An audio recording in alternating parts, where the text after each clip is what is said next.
ได้มาเห็นสาวตำพาไต้ดำงามหลายน้องตำผ้าไหมงามวิไลใจ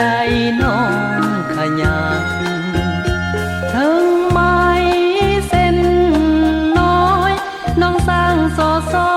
ยตำผ้าหลายพันโอ้จันจันงามน้องนั้นยับย้ายกวยแขนงามน้องนั้นยับย้ายกวยแขน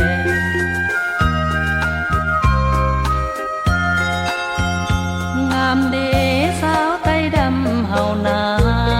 น้องสร้างวาจาซึ่งดังเสียงเพลงแสงจันทร์วันเพ็ญเป่งแสงมาพาน้องสดใส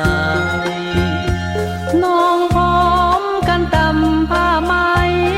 ลมพัดกิ่งควายเสียงแคนแววมาโอ้ขวัญตาสาวไต้ดำตำผ้าแพงาม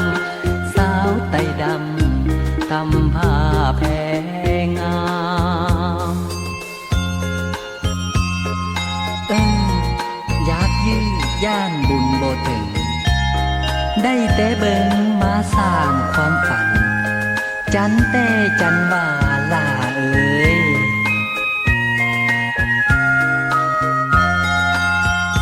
งามเดสาวไต้ดำเฮานาน้องสร้างวาจาซึ่งดังเสียงเพลงแสงจันทร์วันเพ็ญเป่งแสงมาพาน้องสดใส